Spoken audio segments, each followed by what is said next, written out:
最近一直没有跟大家分享视频，因为我们最近在同时做着几个项目的拍摄，同时呢，我们还在做着线下课带学员。所以最近真的是超级累，累到几乎快没有时间睡觉了，所以非常抱歉，一直没有跟大家更新视频。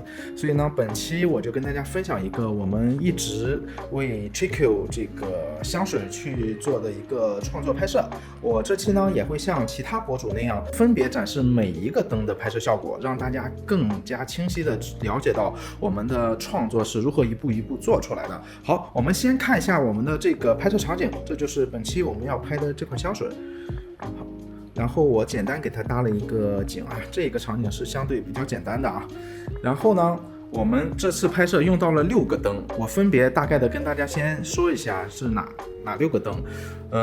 从 LED 开始吧。我们这款 LED 呢，它是金贝的，它是一款老的 LED， 但是它依然非常好用的。然后呢，闪光灯这里从左边开始是一个神牛的闪客420代。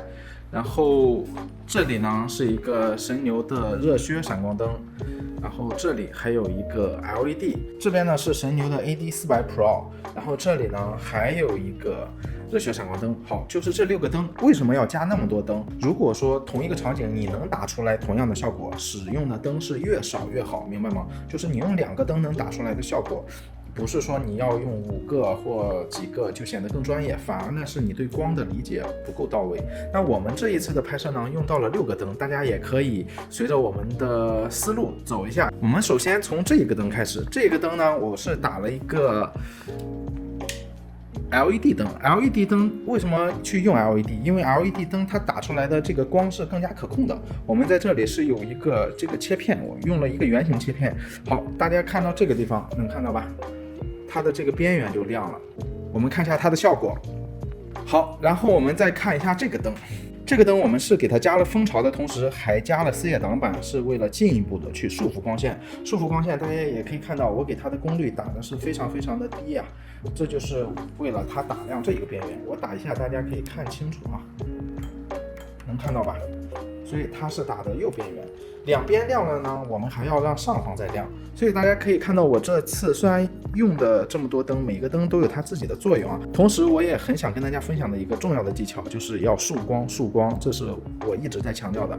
这个热靴闪光灯呢，它是在上面这样这根杆连过来的，看到没？然后呢，我是用了这么一个锡箔纸去给它扭了一个造型，它是打亮这块区域。我们看一下效果。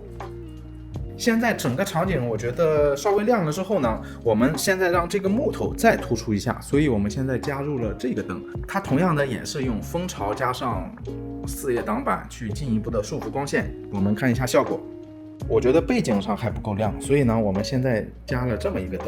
加这一个灯，我在这个角度给大家看一下，看它加也是有一定技巧的。你看，我是让它一半打到这边来，看到了吗？它是这样。它只用这个余光去扫，这样能进一步的控制光线，约束光线，让背景的光也不至于那么亮。好，我们现在已经说了5个灯了，最后呢，我们再说一下这个大的灯，这个是智云的这款灯。我一直特别喜欢这个灯，就是因为它的除了功率大这些优势呢，关键是我觉得它真的特别亮。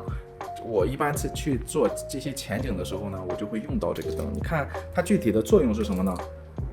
这样打过来之后，我在这边加了一个帘子，就是为了让这个光不更多的去干扰到这个背景。所以有拍视频的一些同学就会发现，这个特别像那种 Kinfo 那种灯，是不是？但我们一般在拍产品里边是很少用到那个灯的，但是原理是一样的。所以我自己呢就会在这种情况下把这个叶子拿上来，然后去做前景，然后把这个打亮之后呢，这个叶子也就亮了，我们就不需要再给它加闪光灯了，这样会更便捷一下。